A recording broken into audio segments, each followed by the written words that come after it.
और समाज के लिए काम करना चाहते हैं तो उनके पास इतना समय नहीं कि वो आपकी बटरिंग कर सकें।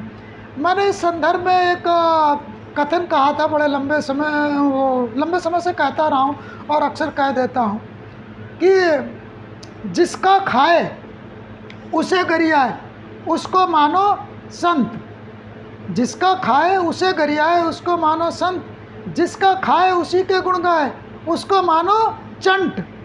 तो इसका तात्पर्य है कि अगर जो व्यक्ति आपका खा रहा है, आपके गुण गा रहा है, तो तब तक वो आपके गुण गाएगा जब तक उससे आपको धन प्राप्त हो रहा है, क्योंकि आप धन देने के मामले में स्वार्थी हैं। तो जब तक गंगा बहती रहेगी, वो नदी के किनारे रहेगा। बाद में जो है गंगा अगर कहीं सूखती है तो फिर वो उसी गंगा को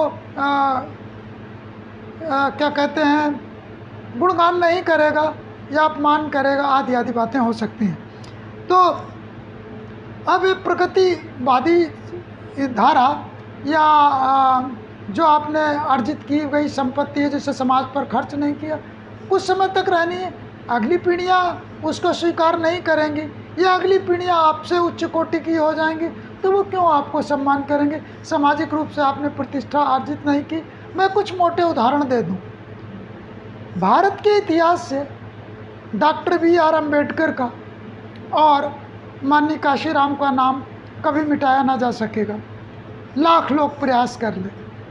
और ये संभावना बहुत ज़्यादा है कि कुछ समय बाद उनको भगवान की तरह पूजा जाए, जैसे कृष्ण को पूजा जाता है, जैसे राम को पूजा जाता है। कुछ समाज विशेष के लिए उन्होंने काम किया। बाबा साहब ने भी संपूर्ण भारत देश के लिए काम किया। विश्व में तमाम जगह वो उनको सम्मानित किया जाता है। इस तरह से माननीय काशीराम को भी सम्मानित किया जाएगा, क्योंकि जो लेखनी संविधान के माध्यम से बाबा साहब ने चलाई थी उसको माननीय काशीराम ने धरातल पर उतार कर दिखा दिया। जबकि बाबा साहब के वंशज लोगों ही की मानसिक रूप से इतनी हतोत्साहित हो चुके थे कि प्रगति नहीं हो सकती। बाबा साहब ने जो लिखा है वो क्रियान्वित नहीं किया जा सकता, लेकिन माननीय काशीराम जी ने उसको क्रियान्वित करके दिखा दिया कि इसको क्रियान्वित भी किया जा सकता है। अब जो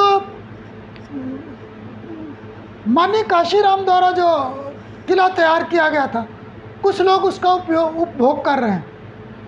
उन्होंने जो भ्रष्टाचार से जो धन कमा लिया है, वही उनकी कमज़ोर नस है जो दबाई जाती है। हर सरकार उनको दबाती है। तो